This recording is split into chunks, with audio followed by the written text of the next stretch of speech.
Rafael, muy buenos días. Si puedes abrir tu pantalla, tu cámara, por favor. Son las 9:07 de la mañana aquí en Centroamérica, allí en Bolivia, donde está Rafael. Son las, me dice, me pasa el vínculo de Facebook. Sí, ahora te lo paso, Rafael. Este, muy bien. Rafael, muy buenos días. Buen día, Ollanta. ¿Qué tal? Gusto verte, hermano. Gracias por Gracias. aceptar este espacio que llamamos Hora Constituyente aquí en Centroamérica, Guatemala, para toda Abya. Como indicábamos, la semana pasada estuvimos con las compañeras convencionales de Chile.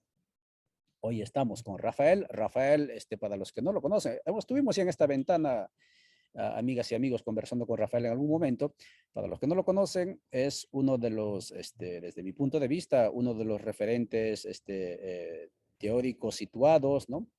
Constantes, perseverantes en estos sueños de cambios que impulsan a los pueblos y acompañó todo el proceso constituyente en todas sus etapas y ahora en la etapa, digamos, post-constituyente, es decir, en el momento de la implementación de los contenidos de la nueva constitución de Bolivia, también acompañó y estuvo también con parte del equipo de la vicepresidencia hasta hace unas semanas atrás. Con él vamos a conversar, amigos y amigas, sobre esta cuestión de la procesos constituyentes y el reto de la descolonización. Porque como bien Rafael y muchos otros colegas, compañeros nos han explicado, ¿sí? Estos procesos constituyentes plurinacionales que se plantean como horizontes, por ejemplo, el buen vivir, etcétera, superar el antropocentrismo, lo que están planteándose es la decolonialidad como una necesidad urgente.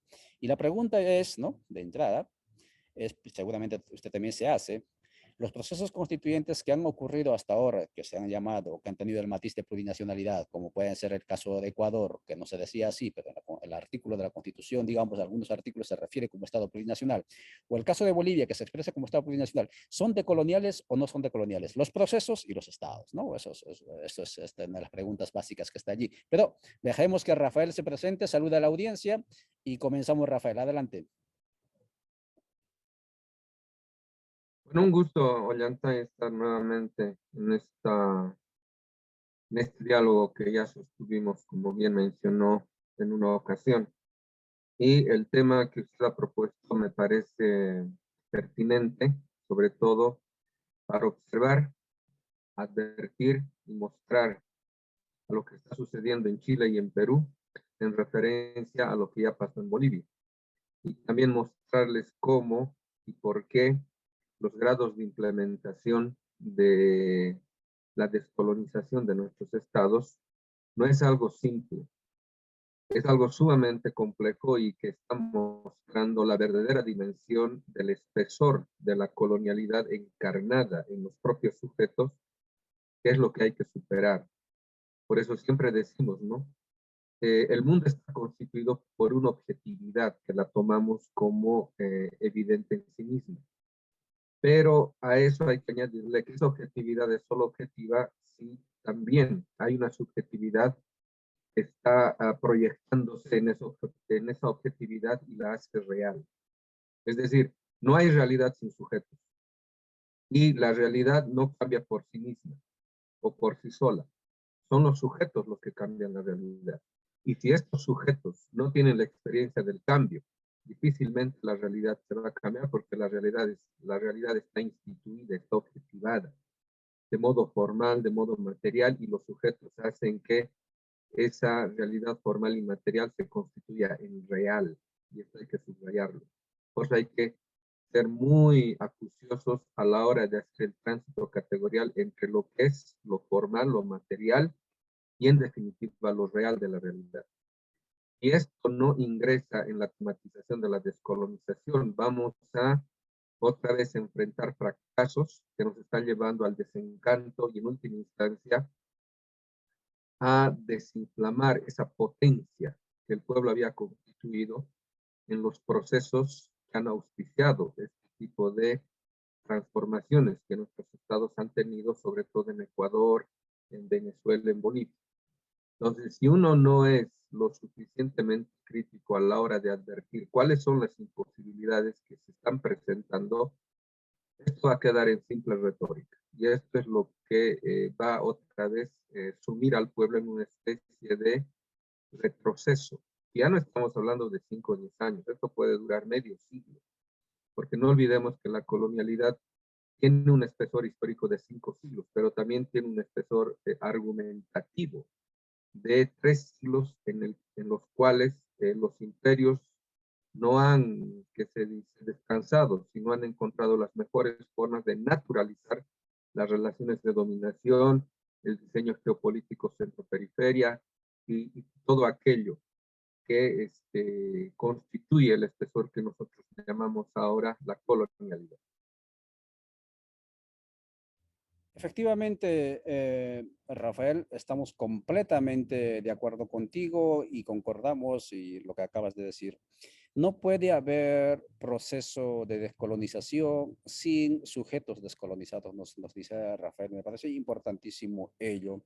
Y por otro lado, otra aseveración que nos indica es que si no reflexionamos, advertimos y hacemos que los procesos constituyentes efectivamente transformen también, decolonicen también a los sujetos constituyentes, lo que se va a reproducir, ¿no?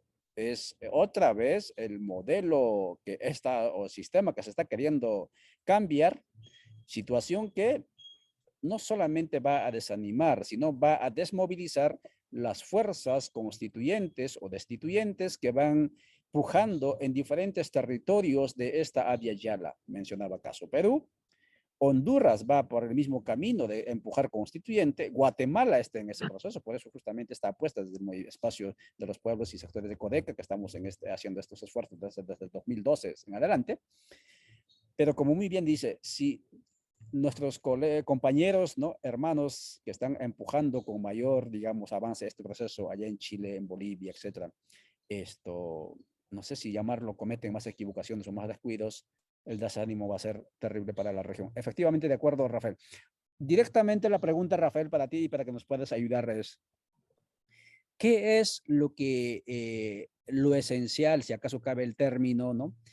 Que tiene que tener un proceso constituyente, tanto en los sujetos como también, digamos, en los contenidos o el planteamiento de cambios que está sugiriendo, que deben de tener para que efectivamente ese proceso y ese sistema que se está soñándose sea efectivamente decolonial, ¿sí?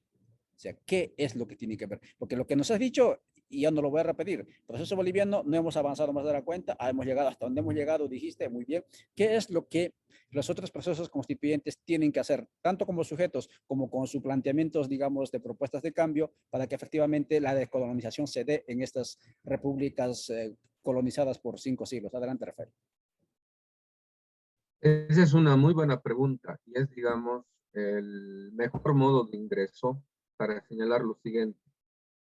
Un cambio político no puede ocurrir sin una previa experiencia histórica. Es decir, si es que no se va produciendo la necesidad de ese cambio, el cambio puede ser un mero eslogan que puede en su momento movilizar de modo circunstancial al conjunto de la población, pero sin ningún tipo de repercusiones. Es, digamos, algo que estoy viendo que en Chile puede aparecer como una especie de eh, apaciguamiento de la potencia popular. Esto significa básicamente lo siguiente.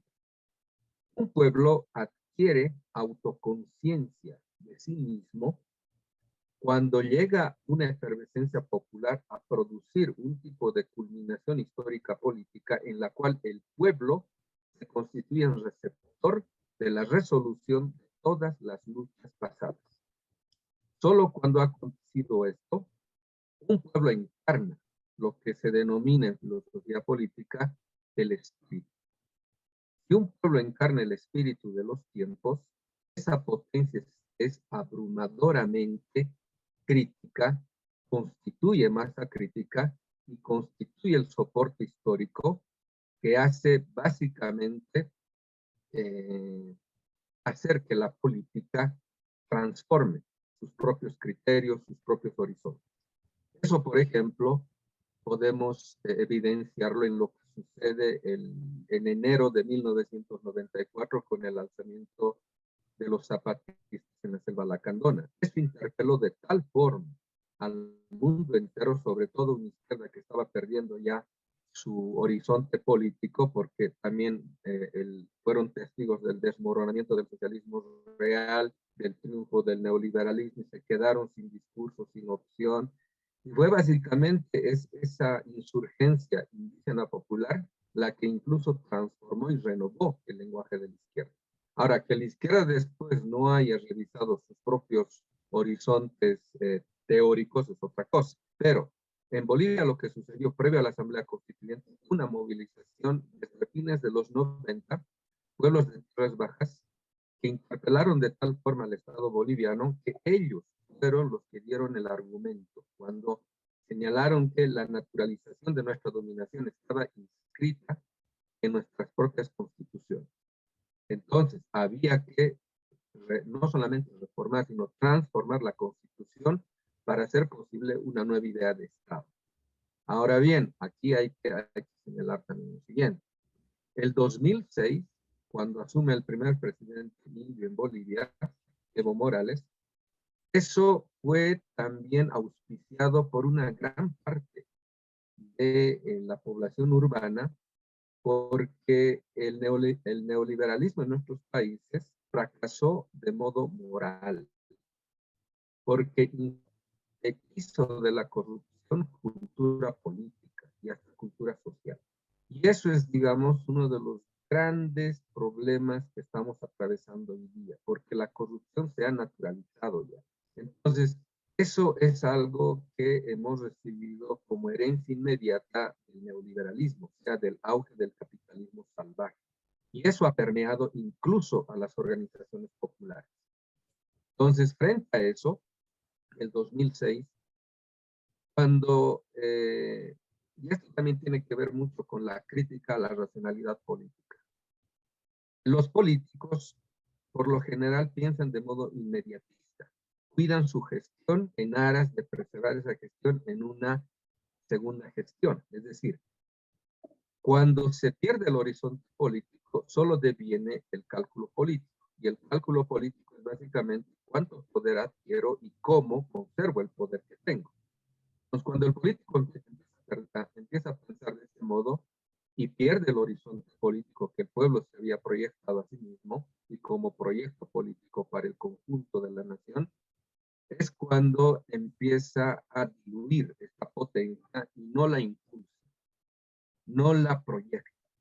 Simplemente la tiene como un argumento de la conservación de su poder. Entonces, ¿qué sucede en el 2006? La efervescencia popular había hecho posible expulsar al último presidente neoliberal, Gonzalo Sánchez de Lozada. Luego quiso reponerse el sistema político y sobrevino el 2005 una insurgencia popular para impedir que tome lugar después de que este señor Carlos Mesa asume el poder y está renunciando cada mes. Tenía que asumir el poder el presidente del Senado. Hay una insurgencia popular para impedir aquello. Entonces, toma el poder o el control gubernamental el presidente del Tribunal Supremo Constitucional, es decir, del Poder Judicial, Rodríguez Beltrán, y él es el que llama a las elecciones en diciembre. Triunfa Evo Morales, el primer presidente indio en Bolivia. El 2006, el primer año, es un año sumamente esperanzador, pero ese año, y ya nosotros lo anotamos en el primer volumen de nuestra obra del Estado colonial, pensar Bolivia del Estado colonial al Estado plurinacional. Esa potencia popular había que impulsar, había que fortalecerla. Pero desgraciadamente se llama a la Asamblea Constituyente con las mismas reglas operativas del Estado anterior, o sea, del Estado que seguía vigente. Y de ese modo se permite que ingrese el ala fascista de la derecha boliviana. Ese fue un error muy mal calculado, porque ahí, cuando debía estar representado el pueblo en insurgencia, porque es curioso, ¿no? Cuando un gobierno tiene el mayor peso de legitimidad legitimidad es cuando debe tomar las decisiones más trascendentales. Si no toma las decisiones más trascendentales, en el mayor peso de legitimidad que tiene, y esto era el 2006, pierde la oportunidad, porque por consecuencia de inercia institucional, un gobierno siempre va mermando su legitimidad. Pero en el momento inicial, cuando se debe tomar las medidas más radicales, más trascendentales, no las toma, entonces va perdiendo la oportunidad de hacerlo. Y cuando se convoca a la Asamblea Constituyente con las mismas reglas de el Estado vigente, entonces ahí se le dio la oportunidad para que la derecha en la Asamblea Constituyente vaya no solamente chantajeando a la propia Asamblea, sino vaya impidiéndola de tal modo de que no salga nada esperanzador en el sentido de trascendental de esa Asamblea Constituyente. Entonces, ahí empezó este juego de los 2/3, el juego de la autonomía. La autonomía la metieron como caballo de Troya, porque la autonomía estaba básicamente funcionalizada por los grupos de poder del oriente boliviano para impedir cualquier tipo de consolidación de un Estado, pongámoslo así, post-liberal. La Asamblea Constituyente en Bolivia emanó una carta sumamente interesante. En el original, que proviene del Pacto de Unidad, es todavía mucho más revolucionaria, si se quiere, pero con estos chantajes y esta obstaculización continua, este boicot continuo que hizo la derecha en la Asamblea Constituyente, se fue cediendo muchas cosas, de tal modo de que a la finalización de la Asamblea Constituyente, la carta que se tenía ya no era el original que el Pacto de Unidad había propuesto. Y sin embargo, siguió constituyéndose hasta hoy en día como una carta constitucional sumamente revolucionaria para este tiempo. O sea, imagínense lo que era el original. Pero después de eso, como seguíamos en las reglas vigentes del Estado vigente, cuando la Asamblea Constituyente debe haberse declarado como poder constituyente y haber declarado una especie de stand-by al orden vigente, de pronto se aparecen unas mesas de concertación donde se hurga el texto, el texto aprobado. Se lo hurga y se sigue cediendo más una vez que se ha aprobado ese texto. Ese episodio ya era contraproducente desde todo punto de vista de soberanía política, porque el orden vigente se estaba sobreponiendo al poder constituyente. Es decir, el orden constituido que debía haber sido declarado ya no vigente, otra vez estaba sobreponiéndose sobre el poder del soberano, sobre el poder constituyente, sobre la soberanía popular, sobre quien descansa el verdadero poder político. Entonces, eso ya fue una llamada de atención porque el gobierno estaba haciendo parte de una especie de golpe institucional al propio poder constituyente. Entonces, esto que en Bolivia sucede, y a pesar de ello ingresamos de modo formal a un Estado plurinacional, tiene que ser tomado por las otras experiencias, porque, por ejemplo, lo que está pasando en Chile es algo sintomático. Desde el propio nombre de convención constituyente, creo que la han llamado, ya han bajado el tono de la radicalidad de lo que podría constituirse una asamblea con plenos poderes soberanos.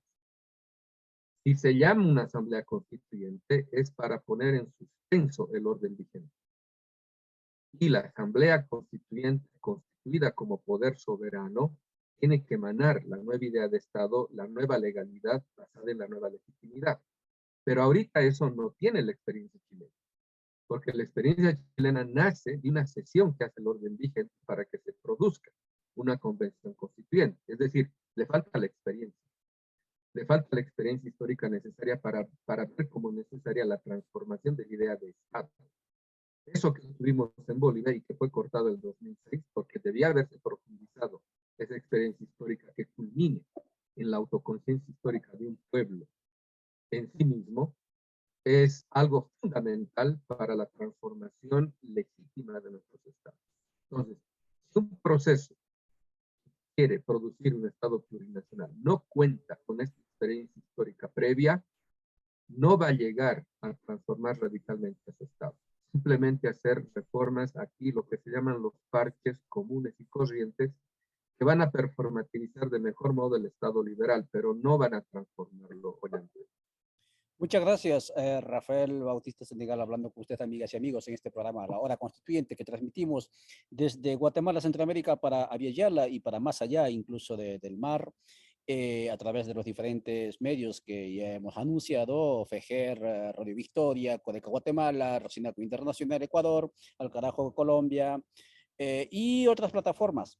Vamos a leer algunos mensajes. Dice Maya Carlina: saludos desde Ginebra, Suiza.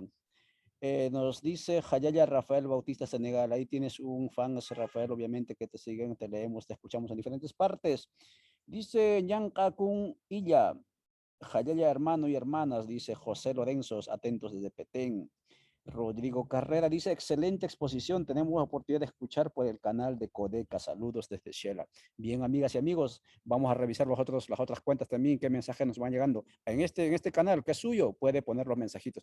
Rafael, inevitable lo que te voy a plantear, es necesario para la gente que nos escucha, esa preocupación, esa, más que preocupación, ese diagnóstico que estás haciendo, también se evidencia incluso en los procesos que se va soñando en otras latitudes, como pueden ser los pueblos de aquí que se llama Guatemala, por un Estado plurinacional, porque claro, mientras no esté como muy bien utilizando esos términos, ¿no? El espíritu de cambio habitando en los sujetos, ¿no? Ese espíritu digamos, plurinacional, ese espíritu de colonial habitando en los sujetos constituyentes, entonces, en buena medida, lo que se va a construir va a ser el performance del Estado-Nación con su logo o con su título de Estado plurinacional o adjetivo de Estado plurinacional. Totalmente de acuerdo allí, y eso también ocurre no solamente allí en Bolivia, sino también por estos lares por donde acompañamos y escuchamos estos procesos. Mencionabas una cuestión puntual, el tema del procedimiento. Y mientras estoy hablando, me ponen mensajito, dicen: el volumen de Rafael está un poco bajo. Si podrías revisar en tu equipo, ¿no? El volumen, mientras te voy formulando la pregunta. Nos dices que va a ser complicado hacer, digamos, decolonización, hacer cambios, superar, digamos, el horizonte de la modernidad, que es sinónimo de colonialidad para nosotros. Si acaso intentamos construir esa propuesta de decolonialidad con las herramientas, ¿sí?, coloniales, es decir, como alguien decía, ¿no? No vamos a poder construir otra casa con las mismas herramientas del patrón, sino es la misma casa patronal. ¿Cómo debería ser el proceso constituyente para que efectivamente sea decolonial? ¿Qué procedimientos se tendría a qué procedimientos o qué es lo que tendríamos que hacer? Utilizar el recurso de el proceso de selección de constituyentes, un ciudadano, un voto, el proceso de democracia liberal. Tiene que ser más por representación de pueblos. ¿Quién tiene que tomar las decisiones? Nos estás planteando un desafío que a muchos nos habita, y en diferentes partes, me imagino, de Villayala también les habita, ¿no? A esto de cómo hacer que efectivamente se den los cambios, claro, porque si vamos a utilizar las herramientas de la democracia liberal, el producto que va a salir siempre va a ser lo mismo, no va a ser de colonial, sino va a ser siempre colonial. Adelante, Rafael. A ver, hay, por ejemplo, ahorita una discusión en torno a partir del censo que se quiere proyectar este año en Bolivia, redefinir la composición del Parlamento. Y esto responde muy bien a la visión liberal de la democracia, que tenemos que criticar y superar. Porque esto tiene segundas intenciones. Esto es básicamente quitarle al campo representación política. Porque si nos vamos a esta homologación postiza, artificiosa de un voto, un ciudadano, no se tiene en cuenta que lo que ahorita hay que potenciar en nuestros países es la soberanía alimentaria, entre otro tipo de soberanías más. Pero si se le quita representación política al campo, prácticamente estamos desahuciando al campo. Y donde se produce el alimento que consumen nuestras ciudades es en el campo. Entonces, con este tipo de políticas nos estamos suicidando. Porque eso de que un voto un ciudadano, que es una abstracción ilegítima, porque es como decir, un padre se preocupa de igual modo por el hijo sano que por el hijo enfermo, y eso no es así. El sentido común nos dice que mayor priorización requiere el hijo enfermo. En el mismo sentido, el campo ahorita, que está sufriendo una especie de descomposición, no solamente humana, sino también, vamos a ponerlo así, económico-productiva, por la migración en primer lugar, y segundo, por el acaparamiento que las transnacionales están logrando en nuestros países de modo legal. Eso hay que subrayarlo bien para que nos demos cuenta que la ley siempre ha servido a los intereses de los que tienen dinero. Se está atentando de tal forma a nuestras soberanías porque se nos está quitando algo elemental. Un pueblo que no produce su pan no puede ser libre. Y hoy en día no solamente vamos a enfrentar ya en esta transición de desorden tripolar hacia una especie de crisis civilizatoria que nos va a arrastrar una serie de problemáticas nunca antes vistas en la humanidad sobre la escasez, por ejemplo, en los recursos hídricos, lo que se llama el estrés acuífero, que es inmediatamente el problema más grave que vamos a enfrentar. Si nuestros países no toman cartas en el asunto de garantizar soberanía hídrica, soberanía alimentaria, soberanía medicinal, estamos perdidos. Y una forma de remediar eso es darle mayor representación política al campo, porque una de las maneras que podríamos tener de remediar ya la insanía de la vida pública en las ciudades es volcar la migración, es decir, que ya no haya más migración campo-ciudad, sino al revés, migración ciudad-campo. Hay que generar todo un tipo de sensibilización medioambiental para que la gente vea irse al campo como una oportunidad prometedora.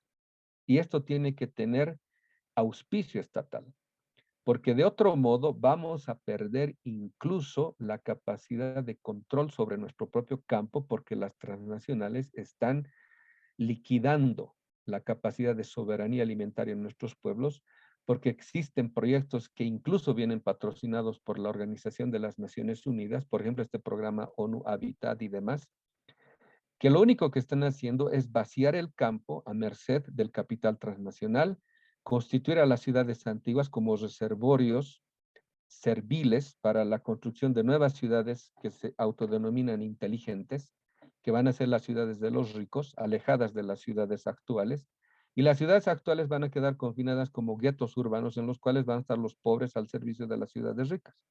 El campo vaciado, a merced de las transnacionales, un Estado va a ser incapaz de consolidar algo básico que es lo que hace posible una soberanía política, es decir, producir su propio pan. Para producir nuestro propio pan tenemos que también sentar soberanía sobre nuestros recursos hídricos, porque el agua es la primera energía. Sin agua no se mueve nada. Entonces, esto nos lleva a la conclusión de que queremos iniciar un proceso constituyente de transformación radical de nuestros estados. Entonces, previa a eso, tenemos que generar las condiciones institucionales para que una asamblea constituyente que nos podamos proponer no corre el riesgo de quedar subsumida en las reglas vigentes. Por eso es necesario que, alguien decía, no son necesarios los partidos. Desgraciadamente sí son necesarios. Porque solamente un partido, una figura partido político puede no solamente tener capacidad de movilización, sino de formación de un nuevo horizonte político, es decir, de escuela político-ideológica. Y necesitamos eso para empezar a constituir lo que hace en definitiva la consolidación de un proceso revolucionario, la producción del sujeto de esa revolución. Si no producimos al sujeto de esa revolución, a la subjetividad revolucionaria que opte por el cambio como opción de vida, entonces tampoco vamos a poder consolidar procesos descolonizadores. Entonces, las reglas vigentes son como una camisa de fuerza. Y hoy día, por ejemplo, el Estado Plurinacional de Bolivia tiene ese percance. Es un obstáculo instituyente, porque la normatividad de Estado, la normatividad jurídica sigue siendo liberal. Y eso es lo que hace posible las reglas de operatividad del Estado. Y si esas reglas de operatividad del Estado siguen siendo liberales, modernos, coloniales, señoriales, es imposible transformar el Estado. Entonces ahí uno tiene que ser lo suficientemente lúcido para darse cuenta de que previa a una asamblea constituyente hay que generar no solo la sensibilización de cambiar las reglas vigentes, sino el modo como cambiarlas de tal modo de que arribemos a un proceso constituyente con el mínimo de un 50% de reglas a favor de lo que podamos consolidar como un verdadero proceso revolucionario. Muchas gracias, Rafael, por esos aportes fundamentales, no solo para los pueblos y comunidades, en este caso de Guatemala, desde organizamos y facilitamos este espacio de tertulia, que están impulsando el proceso constituyente plurinacional, sino para toda Yala. ¿Sí? Porque lo que nos está diciendo Rafael es que si queremos desmontar el Estado criollo, el Estado-nación criollo, que ha sido una de las herramientas políticas de la colonialidad, modernidad, tenemos que, pues efectivamente eso, superar, ¿no?, los horizontes de la modernidad, que es sinónimo de colonialidad. Y en ese sentido nos desafía el reto, ¿no?, de pensarnos ya no tanto desde el asfalto, sino fuera del asfalto, desde donde está lo esencial. Y lo esencial es, digamos, la producción de la vida o de los medios de vida, como puede ser la alimentación o el cuidado, la crianza del agua. Importantísimo este planteamiento, amigas y amigos, porque la modernidad lo que nos ha fijado es que las ciudades, ¿no?, que en buena medida es un concepto ya altamente excluyente, y esto Rafael más de una vez lo ha explicado, de la excluyente con lo campesino, se ha autoproclamado como el único sitio desde donde se tiene que pensar el mundo, ¿sí? Y únicamente porque en ese territorio que se llama urbano se asume mayor grado, supuestamente mayor grado de escolaridad, etcétera. Y entonces están, digamos, autoproclamados para pensar una élite, ¿no?, para pensar el mundo, incluyendo el mundo rural, ¿no? Y Rafael lo que nos está pensando, lo que nos está planteando es eso, cambiar ese chip. Rafael, entonces el desafío de la decolonialidad y proceso constituyente tiene que ver con lo que estás diciendo, o no sé si estoy entendiendo mal, en el proceso constituyente, antes de, sí, pues antes incluso, o al mismo tiempo que estamos pensando en descolonizar instituciones, tenemos que hacer el proceso de la descolonización de los sujetos. Si decimos, como en el caso de Chile, ¿no? Dice, hablan allá de este pueblo constituyente, ¿no? Por aquí se habla también pueblo constituyente. Ese pueblo ya tiene que estar en alguna medida, ¿no?, encaminado en el proceso de la decolonización, ¿no?, mental, espiritual, estético, etcétera, para que pueda, a su vez, expresar, engendrar una institucionalidad decolonizada. ¿Es así, Rafael? Por eso en Bolivia denominábamos al proceso de cambio como revolución democrático-cultural, porque una revolución no puede ser subsumida en una visión tan reduccionista que tenía la izquierda del siglo XX, de que pretendía querer cambiar todo solamente cambiando la base económica, olvidándose que la base económica tiene un respaldo jurídico, que ese respaldo jurídico responde a una narrativa teológica, y que esa narrativa teológica responde a los mitos fundacionales de la modernidad, toda su cosmogonía, toda su cosmología y su cosmovisión. Es decir, cuando hablamos de revolución democrático-cultural, estamos diciendo hay que revolucionar todo, porque el capitalismo y la modernidad se han naturalizado en el sistema de creencias de los individuos, en el sistema de valores. Entonces, si el sistema de creencias sigue siendo el mismo, aunque me llame revolucionario, voy a seguir reproduciendo el capitalismo y la modernidad. Pero para esto yo tengo que tener la necesidad de transformar aquello. Empezar a evidenciar que mi malestar personal es un malestar cultural y es un malestar civilizatorio. Es decir, que lo que me está sucediendo a mí nos está pasando a todos. Y no es cierto eso de que el capitalismo sea antropocentrista. Si el capitalismo fuera antropocentrista, pues la humanidad estaría en el centro de las decisiones del capital. Pero en el centro de las decisiones del capital está el capital mismo. Y el capital es un fetiche que no tiene vida propia.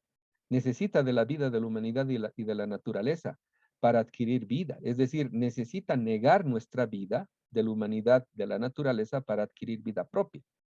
Por eso el capital necesita que el mercado se expanda como ser supremo para mercantilizar todo, es decir, ponerle precio a todo, ponerle precio al agua, ponerle precio al aire, incluso ponerle precio a Dios, ponerle precio a nuestras creencias, ponerle precio a nuestro respeto a la Pachamama, es decir, funcionaliza, funcionaliza de tal modo la totalidad de las relaciones que es prácticamente insalvable cuando naturalizamos las relaciones mercantiles e instrumentales que produce el capitalismo, que prácticamente vemos que lo único posible es sobrevivir en los términos que el propio capitalismo propone, es decir, haciendo uso continuo del cálculo de utilidad propia y el cálculo de interés inmediato.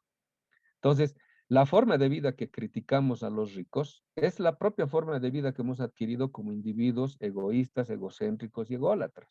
Entonces, si no cambiamos nuestro sistema de creencias, nuestro propio sistema de valores, en vano estamos ondeando las banderas del vivir bien, de la descolonización o lo plurinacional, ¿sí? Y mucha gente de izquierda hace eso. Por eso aquí les llamamos los chochoposeros, ¿no? Los que simplemente por pose se visten de huipalas o se ponen yuchus, ¿no? Les decimos los turistas de la revolución, ¿no? Los que vienen a pasearse entre el pueblo para llenarse un poco del olor, pero después llegan a sus casas y se sacan el disfraz. Entonces, si uno no tiene la necesidad del cambio, imposible que impulse un cambio verdadero, incluso en su propia vida. Entonces, por eso la descolonización como una formalización explícita de la teoría del fetichismo de Marx, lo que nos está mostrando es que lo verdaderamente colonizado, como naturalización de las relaciones de dominación, se encuentra en el propio sistema de creencias de los individuos. Y esto requiere incluso abordar el tema de la espiritualidad, porque siguiendo lo que dicen, por ejemplo, Ernst Bloch o Walter Benjamin, siguiendo también a Marx, el capitalismo es una religión y como religión posee una espiritualidad. Hinkelhammer le llama al espíritu del capitalismo una espiritualidad anti-espiritual, porque al mercantilizar todo, destruye las condiciones de posibilidad de toda espiritualidad. Entonces, todas las religiones están afectadas, no solamente nuestras religiones andino-masónicas, perdón, nuestras espiritualidades andino-masónicas, porque también tenemos que hacer la diferencia entre religión y espiritualidad, ¿no? Todas las religiosidades están siendo amenazadas por la capacidad que tiene el capitalismo de funcionalizar a todas, porque el capitalismo también habla en lenguaje teórico encubierto, en lenguaje teológico encubierto. Todo aquello que prometía la cristiandad feudal, lo promete el capitalismo. Baja el cielo a la tierra, pero en términos de futuro. Es decir, el nuevo cielo sustitutivo de la modernidad es el futuro, al cual nunca se llega, pero siempre sacrificamos al presente, a nuestro presente, en torno a un futuro que nunca llega y nunca va a llegar, porque es una especie de curva asintótica, ¿no? Entonces, el argumento del progreso es ese, ¿no? Lo que no es posible ahora va a ser posible mañana. Por eso hasta mi abuelo decía que el progreso siempre llega tarde, cuando uno ya no lo necesita. Entonces, ese es el mundo del capital. Hasta John Lennon decía, ¿no? El futuro es algo que planeamos mientras sucede el presente. Es decir, no vivimos esta vida, vivimos en continuo sacrificio, porque el capitalismo también es una religión sacrificial, que nos sacrifica a todos, a la humanidad y a la naturaleza, en pos de erigir un fetiche que es el capital, que es el nuevo Dios sustitutivo del mundo moderno, que nos promete de todo, pero nunca cumple nada. Y solamente un grupo minúsculo de la población humana sale beneficiada de las promesas del capital, es el 1% de los billonarios del mundo.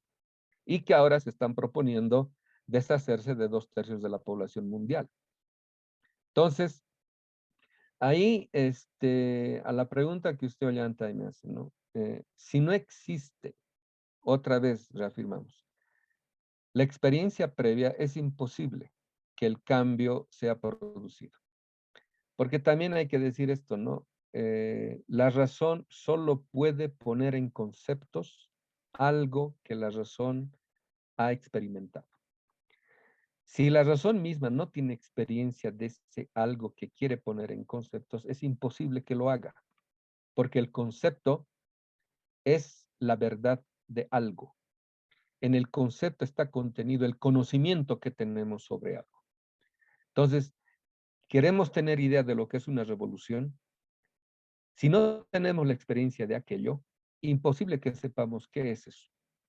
Por eso no es nomás cuestión de leerse libritos o leerse autores. La descolonización es básicamente un producto de una reflexión metodológica que nos muestra de que incluso leyendo libros críticos, podemos seguir siendo acríticos.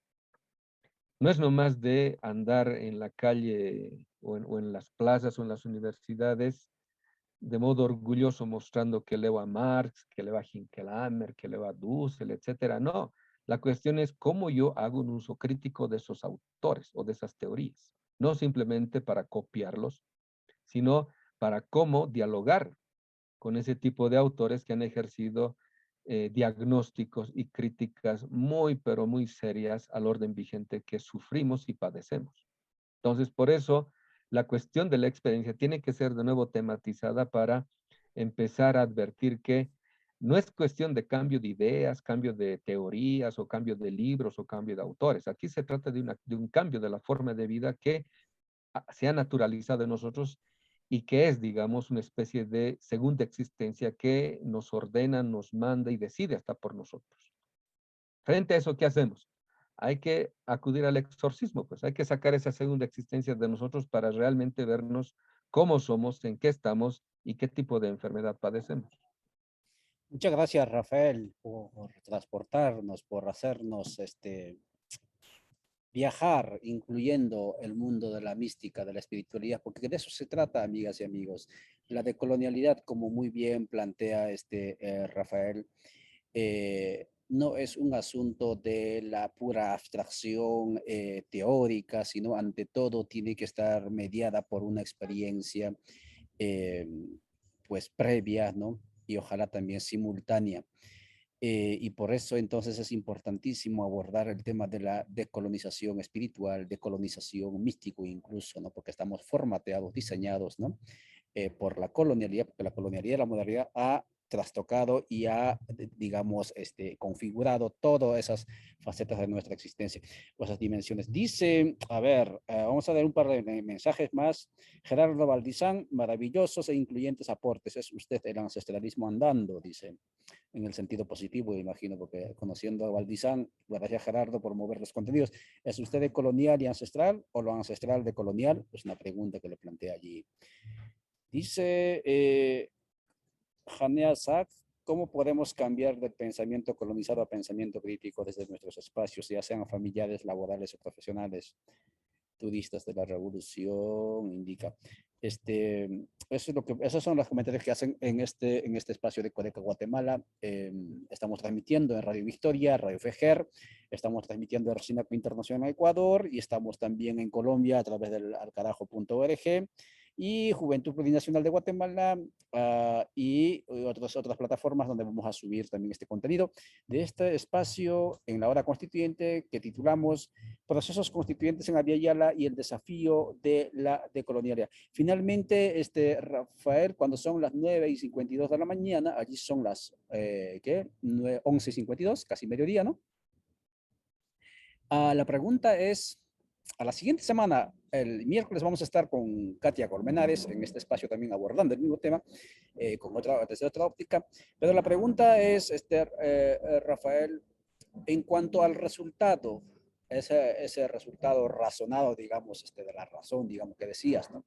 En cuanto al producto que es la Constitución.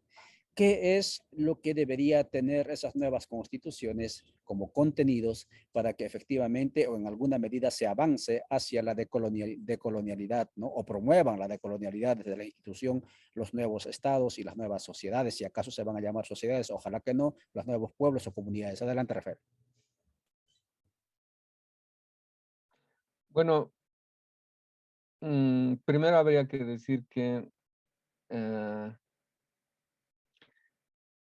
las experiencias políticas le pertenecen a cada pueblo, que pueden ser transmitidas, pero no aplicadas de modo mecánico. Nosotros podemos pormenorizar y mostrar y detallar la experiencia nuestra, pero no por ello eso resumiría la experiencia que tienen y han de tener otros procesos como el nuestro. Ahora, en vistas a, porque hay una cuestión también que está empezando a surgir como interrogante. ¿Es posible pensar un proceso descolonizador de manera regional? Yo creo que sí, porque tenemos una historia común. Quienes poseen una historia común también poseen un porvenir común. Ahora, la idea de común unidad, no quiere decir la anulación de la particularidad, como piensa, por ejemplo, la subjetividad burguesa moderna. La subjetividad moderna, burguesa, siempre piensa que la comunidad es la anulación de la individualidad, pero eso no es cierto. Esto piensan porque tienen una idea demasiado reductiva y además dicotómica entre comunidad e individuo. Es la propia sociedad moderna la que anula al individuo, incluso inflamando el individualismo. Cuando uno lee, por ejemplo, el Leviatán de Hobbes, que es, digamos, el clásico de la teoría política, uno se da cuenta que los individuos ceden su propia voluntad a una entidad, el Leviatán, que es el Estado moderno, y se someten a él porque parten de una idea sumamente negativa, de una antropología sumamente devaluada del ser humano. Es decir, la modernidad, para hacer teoría política, para hacer teoría social, económica, parte de una negación de la humanidad en torno a un desplazamiento que no es suficientemente advertido, pero que podría o debería llamarnos la atención. Y esto hay un antecedente también teológico, que es la lucha entre la iglesia protestante emergente en el mundo moderno, siglo XV, siglo XVI, que va a desplazar a los verdaderos reformadores de la iglesia en contra de Roma y que va a instituir una religiosidad pertinente al nuevo mundo que está constituyendo la burguesía europea. Esto es necesario que los intelectuales tomen en cuenta, sobre todo aquellos que están transitando por la descolonización, para evidenciar que detrás de toda política hay una teología. Fueron los campesinos anabaptistas, entre otros líderes, el más resaltante es Thomas Müntzer, que empezaron a hacer la crítica al papado, la crítica a la religión oficial.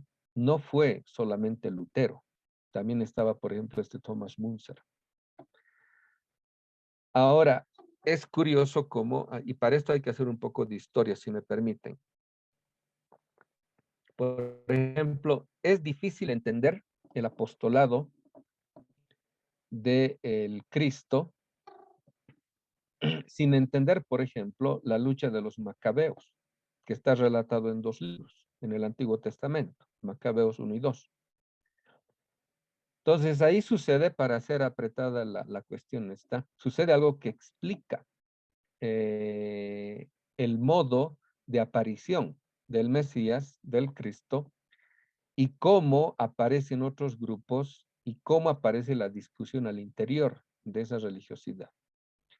Sucede que cuando los griegos seleucidas profanan el templo de Jerusalén, porque Israel es una colonia de la expansión de Alejandro el Magno, expansión helénica, se instituye la primera lucha de guerrillas que se tiene en memoria y que lo comandan los Hasmoneos, la familia de los Hasmoneos, que después son llamados Macabeos. Una vez que expulsan a los griegos de Jerusalén y de Israel, ellos se ponen como regentes, como gobernantes de Jerusalén, pero los sacerdotes del templo argumentan que solo puede ser rey alguien que sigue la sucesión de David, la sucesión davídica. Entonces, pero ellos reclaman que tienen el legítimo derecho de ostentar el poder político porque ellos fueron quienes expulsaron a los griegos. Entonces ahí aparece lo que hoy en día conocemos como la corrupción política, ¿no? Muchos sacerdotes se venden al poder de ese entonces y los canonizan, los nombran reyes, etc. Pero los más fieles al templo o son pasados por las armas, pero otros huyen. Huyen, ¿por qué? Porque si el poder político se sobrepone al poder sacerdotal, entonces el poder sacerdotal se ha corrompido. Entonces ellos huyen con el siguiente argumento. Dicen ellos, el templo se corrompió, por lo tanto hay que volver a la conexión original. ¿Dónde conexión? Porque esa fue cual tras la liberación, el éxodo de esclavos de Egipto de 1000 años antes. Entonces, la conexión original no está en la ciudad, la conexión original está en el campo. Está donde se tiene experiencia de la producción y la reproducción. Esos que se van al desierto son los futuros esenios. Entonces, los esenios serían los verdaderos sacerdotes del templo, que vuelven a la conexión original, a la reconexión con el Dios de la vida. Entonces, por eso, las discusiones entre Cristo y los, ¿qué se llama? Los fariseos, los seduceos, celotes y los esenios. Son grupos que presentes y que los que se corrompieron en el templo eran los saduceos, los que también pactan con el poder romano, o sea, los que se venden al poder dominante de ese tiempo, al imperio de ese tiempo. Entonces, la conexión original de la espiritualidad siempre está en el campo. Todos los anabaptistas en el siglo XVI son los que piden el cielo, reclaman el cielo, pero ya no más allá de la vida, sino en esta vida. Y son los que dicen, si estamos hechos a imagen y semejanza de Dios, entonces podemos restaurar el mundo, podemos restaurar la vida. Pero aparece Lutero, y Lutero es, digamos, el portavoz teológico de la burguesía ascendente, que ya cuenta con los prejuicios urbanos de desprecio al campo. Entonces, para ellos es innoble que un campesino pueda emitir ese tipo de aseveraciones en contra de los nobles. Entonces, ahí también uno decanta una tradición sumamente aristocrática de desprecio al pueblo que proviene de Grecia. Grecia, Roma, la Europa moderna, etcétera, siempre han producido una tradición política de carácter aristocrático de desprecio al pueblo. Entonces, Lutero es eso. O sea, los verdaderos reformadores de la iglesia no eran el protestantismo de Lutero, de Calvino, etcétera. No, eran los anabaptistas, los campesinos. Pero la nobleza burguesa no podía permitir que los campesinos sean considerados sus iguales. También va a aparecer por toda esta historia de la judeofobia y el antisemitismo de la cristiandad medieval, van a nacer de ahí los argumentos del racismo metafísico moderno, de la anulación de la devaluación absoluta de la humanidad del otro.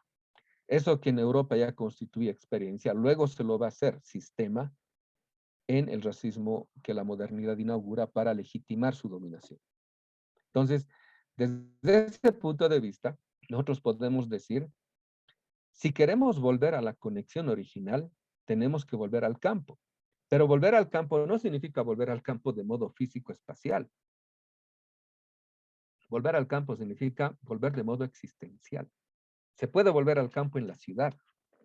Es decir, no es un cambio de espacio, es un cambio de vida. Por ejemplo, nadie nos podría decir que en nuestras civilizaciones eran rurales. Que hayan sido arrinconadas al campo es otra cosa. Pero Tiwanaku y Cusco no eran pueblitos, eran ciudades. Así como Teotihuacán, como Mexica, etc.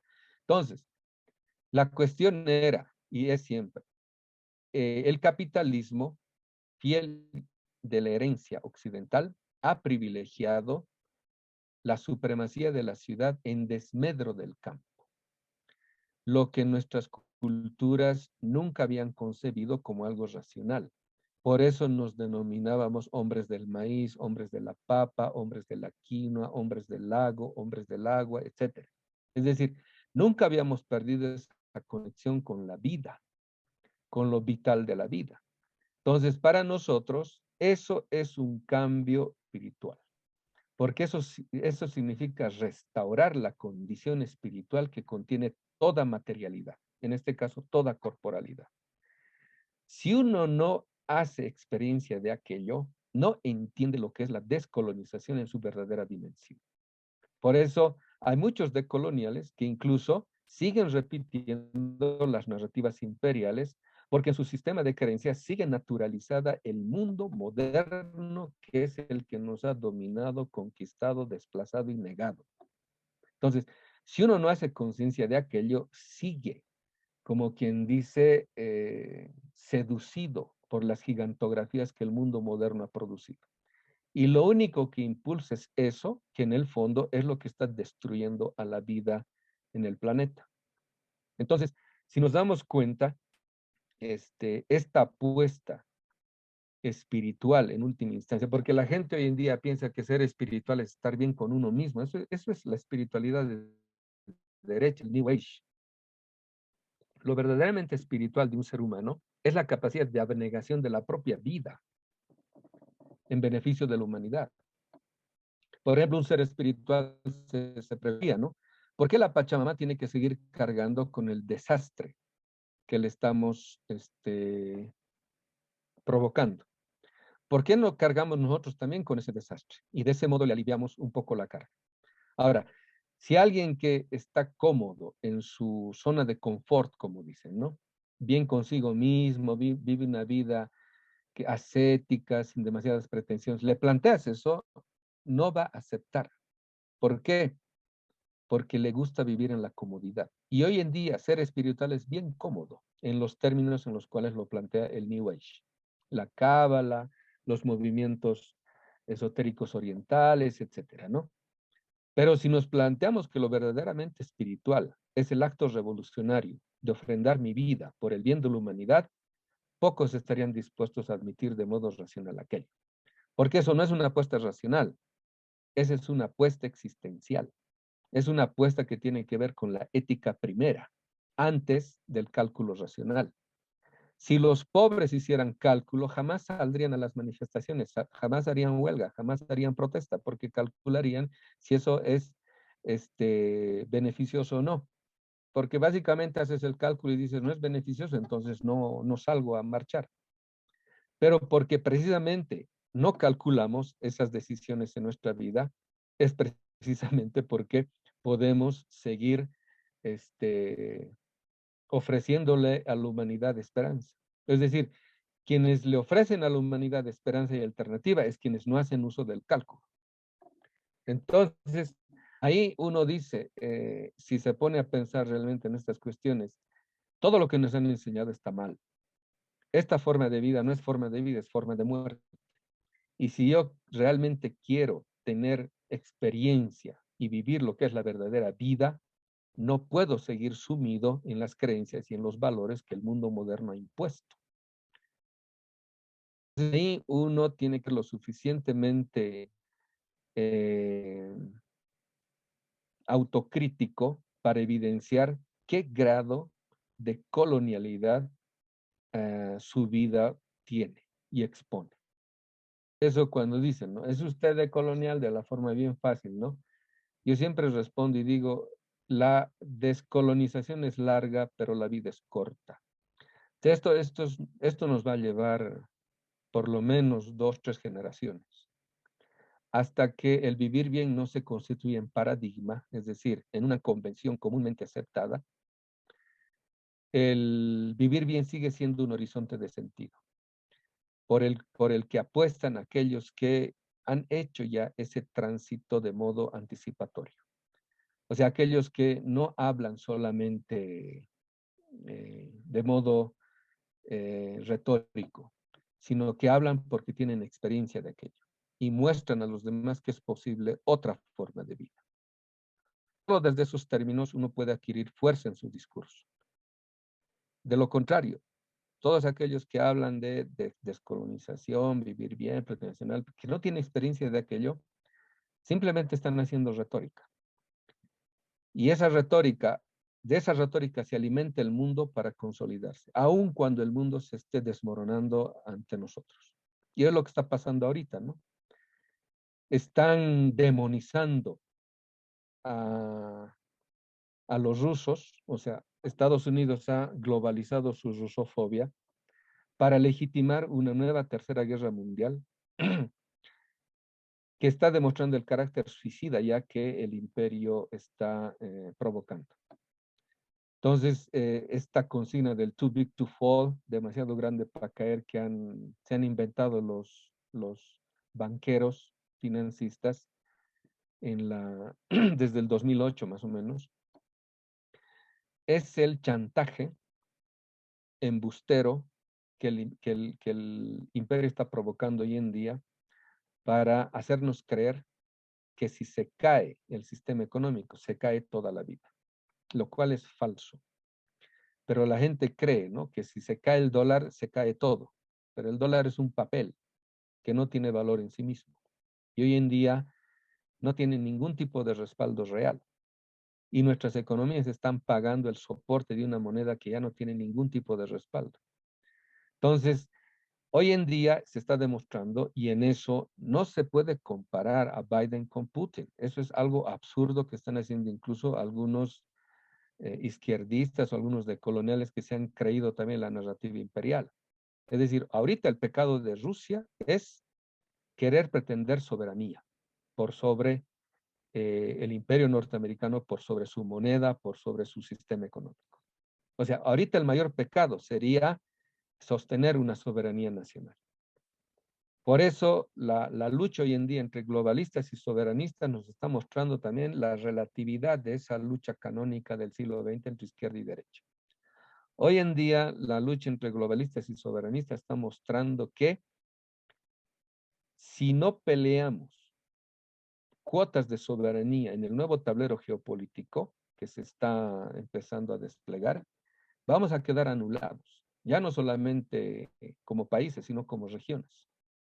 Por eso necesitamos consolidar procesos como el que está teniendo Bolivia, en Perú, en Ecuador, en Venezuela, etcétera, para consolidar una descolonización regional. Y esto, digamos, es algo que hay que agradecérselo al presidente Chávez porque él fue lúcido en proponer a la región una consolidación definitiva desde el aspecto clave de independencia soberana, que es el aspecto financiero. Ese momento ya ha pasado, pero necesitamos reponerlo porque de otra vamos a quedar otra vuelta subsumidos en un nuevo orden mucho más pernicioso, nefasto y perverso que el que habíamos presenciado el siglo XX. Porque los recursos se están agotando, ya hemos pasado los límites físicos del planeta, por eso ya no es posible crecer más. Y lo que están apuntando es a lo que se llama la acumulación por despojo. Y ahorita la acumulación por despojo es lo que está mostrando el control financiero del poder político a nivel global. Porque esta guerra es prácticamente financiera. Por eso las guerras de destrucción masiva son guerras, perdón, las armas de destrucción masiva ahorita son financieras. Por eso tiene el imperio el SWIFT, el sistema de intercambios monetarios, tiene el FMI, el Banco Mundial, tiene toda una institucionalidad para anular países enteros, para demonizarlos y para hacerlos aparecer como si fuesen el demonio, cuando el demonio son ellos. Es decir, la serpiente, el dragón de 7 cabezas son el poder financiero ahorita que están en Basilea, que están en Londres, que están en Wall Street, que están en la bolsa de Chicago, en Nueva York, etcétera, etcétera. Entonces, uno tiene que saber distanciarse de la narrativa imperial para tener una mayor visión crítica de lo que está pasando en nuestro mundo. Por eso también, desde la descolonización decimos, ¿no? Una nueva geopolítica nos permite pensar una geopolítica de la liberación también, no solamente para evidenciar y hacer el diagnóstico de un imperio en decadencia, sino cómo podemos enfrentárnoslo o enfrentarle a este imperio en su decadencia, sabiendo jugar sus reglas, pero ya no a favor de ellos, sino incluso remontar todo aquello para, de una vez por todas, tener un distanciamiento en su desmoronamiento, de tal modo que ya no nos afecte. Entonces, si te das de cuenta, Ollantay, son muchas cosas que nos permite pensar esta nueva perspectiva y que a la hora de la verdad está dando resultados porque estamos haciendo diagnósticos que en la narrativa oficial no se las encuentra y que es necesario que el pueblo tenga este insumo para poder proponerse mejores opciones en lo venidero. Muchas gracias, Rafael Bautista, conversando con usted, amigas y amigos, en esta temática que hemos titulado Procesos Constituyentes y Retos decoloniales. Son las 10:15, casi 10:14 de la mañana aquí en Centroamérica. Nos plantea Rafael la necesidad entonces de, como en ese marco de procesos constituyentes, para que efectivamente sean procesos decoloniales, el tema de la soberanía, con todos los matices que le indicaba, es importantísimo abordarlo y obviamente ejercerlo. Dos, la cuestión de cambio de estilo de vida, no solo como como una quimera, como un proyecto, sino como una práctica de las y los sujetos constituyentes. Y son pueblos constituyentes decolonizados o en procesos de decolonización. Porque como muy bien dice él, la razón es producto de o está, digamos, previamente, después, es claro, la experiencia antes de la razón. Amigas y amigos, de esta manera vamos a ir concluyendo esta tertulia que hemos titulado de procesos constituyentes y retos decoloniales. A la siguiente semana, a la misma hora, 9 de la mañana Centroamérica, estaremos conversando con otra colega ya en este caso, creo que Rafael también lo conoce o la conoce, Katia Colmenares, abordando este asunto del proceso constituyente y retos de colonialidad. ¿Por qué abordamos eso? Porque nuestra preocupación como actores que intentamos acompañar voluntades y horizontes teóricos en la región es que no repitamos historias dolorosas, ¿sí?, para las grandes mayorías. Eso es únicamente lo que nos preocupa. Y Rafael, muchísimas gracias por tu tiempo. Desde ya, a nombre de las comunidades y pueblos en resistencia y sujetos constituyentes en diferentes partes del continente que nos miran, te hacemos la invitación para que nuevamente estés con nosotros. Un tema que sería interesante que abordases porque, claro, hay muchos diríamos, legos, es decir, personas que no conocen, ¿no?, el tema del movimiento anabaptista, el movimiento campesino y el planteamiento o el horizonte, digamos, del reino o del buen vivir, ¿no?, en este tiempo. Sería interesante, por ejemplo, reflexionar eso en el marco constituyente, ¿no? Porque al fin y al cabo, este tema es que desde el campo, desde el área rural, desde el movimiento campesino, nada bueno puede surgir.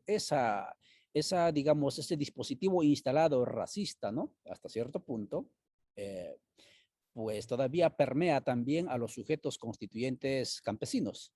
Y entonces hay que escuchar otros procesos como el caso del movimiento anabaptista, ¿no?, que Rafael nos sugería. Ojalá que Rafael pueda sacar también algún momento de su tiempo, lo agendamos para poder abordarlo. Rafael, no sé si tienes algunas ideas conclusivas para ir cerrando cuando son las 10:16 de la mañana aquí en Centroamérica. Adelante, Rafael.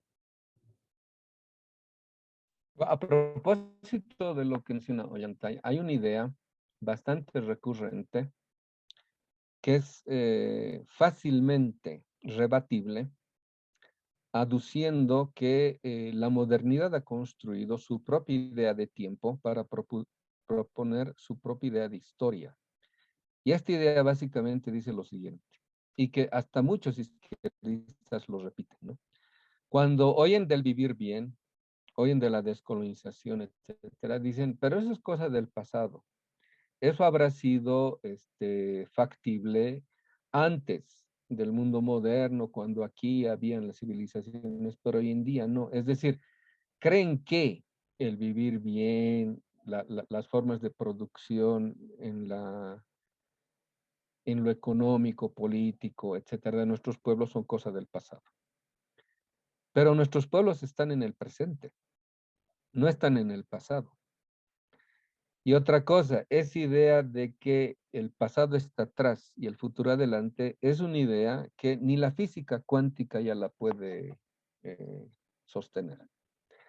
Los experimentos duros en la física cuántica, experimentos duros se llama aquellos experimentos que contradicen las certezas básicas de la ciencia, demuestran que esa linealidad temporal no existe. Hasta Heidegger, Martin Heidegger, el filósofo alemán, en Ser y Tiempo, en Sein und Zeit, dice, la tríada temporal pasado, presente y futuro se la vive siempre en cada presente, ya sea como contenido de presente, el pasado como contenido de presente, o lo que llamamos hoy en día como acumulación histórica, y el futuro como lo potencial a vivirse. Entonces, incluso Hinkelhammer decía alguna vez, ¿no? Solo puede ser futuro aquello que uno puede proyectarse desde el presente y vivirlo. Por eso también nosotros decimos, ¿no? Cuando dicen que el futuro son los niños, no es cierto. El verdadero futuro es la ancianidad. O sea, porque cuando uno es joven, cuando uno se propone metas en la vida, solo puede vivir esas metas que se ha propuesto siendo joven en la vejez. Solo en la vejez uno puede gozar todo lo que ha hecho en la vida. Es decir, el verdadero futuro no es la niñez, el verdadero futuro es la vejez. Porque solo puede ser futuro aquello que yo puedo haber proyectado y vivido. Pero este tiempo moderno hace que la vejez sea lo más despreciado. Es decir, nos promete un futuro que nunca llega y anula la posibilidad existencial de vivir ese futuro. Porque para el capitalismo los viejos no sirven. Y es más, con esta acumulación por despojo están asaltando los fondos de pensiones a nivel global. Y para colmo nos viene a decir una anciana también como es Christine Lagarde y los burócratas del FMI de que los viejos son un gasto para el sistema político. No se dan cuenta que si no hubiese esos viejos, no hubiese riqueza presente. Es decir, los viejos son los que han producido la riqueza actual, pero les quieren asaltar sus fondos de pensiones aduciendo que esos viejos son una carga para el sistema económico. Es decir, nos están diciendo que hay que salvar al sistema económico, incluso a costa de la humanidad. Entonces, vivimos en una irracionalidad que se llama racional. Por eso decimos, esta es una forma de vida que en realidad es una forma de muerte. Y nosotros seguimos creyendo en esa forma de vida como si fuese lo único posible. Y esa forma de vida nos ha hecho creer con el racismo metafísico como clasificación antropológica de que nuestros pueblos viven en el pasado, cuando están en el presente, están aquí, han sobrevivido a pesar de nuestros estados, a pesar de la política y la economía, a pesar del mundo, siguen presentes. Y están presentes porque han sobrevivido manteniendo sus costumbres, manteniendo su economía, manteniendo sus alimentos, manteniendo sus medicinas, para demostrarnos de modo fáctico de que se han podido mantenerse hasta el día de hoy con ello, incluso en la pandemia que nosotros llamamos la plandemia, nosotros nos hemos curado con las plantas medicinales de nuestros ancestros. No nos hemos curado con la medicina moderna, porque aquí ir al hospital era morirse, era contagiarse y morirse. Nos hemos curado con nuestras propias plantas maestras. Y eso es algo que mucha gente puede dar testimonio de eso. Pero, ¿qué nos dice la OMS? Que cualquier tipo de tratamiento no admitido por los criterios que la OMS pone, no son admitidos como tratamientos prudentes, si no quiero. Entonces, esa demonización que de modo elegante no se lo dice, pero en el fondo se lo mantiene, es lo que el individuo moderno ha naturalizado de tal modo de que le impide proponerse a sí mismo a opciones más esperanzadoras o alternativas más reales. Porque confunde a lo real de la realidad con el mundo establecido, con el mundo dado, con el orden vigente. Entonces hay que empezar a producir la separación. Del mismo modo como también hay que producir la necesaria autoconciencia de que el pueblo es verdaderamente pueblo cuando retorna a relaciones comunitarias de vida, cuando es capaz de cuestionar la forma de vida social de la sociedad moderna que ha impuesto la burguesía como única forma de vida, es decir, el despliegue de relaciones puras mercantiles instrumentales. O sea, cuando nosotros nos constituimos en torno a ese tipo de relaciones, aparecemos como individuos egoístas, egocéntricos y ególatras. Cuando retornamos a relaciones comunitarias, es cuando tenemos la experiencia de que lo más vital, lo más humano, son las relaciones de reciprocidad, de complementariedad, de solidaridad, de dignificación y en las cuales nos restituimos como humanidad. Y empezamos a advertir que no es cierto eso que el capitalismo nos dice, ¿no?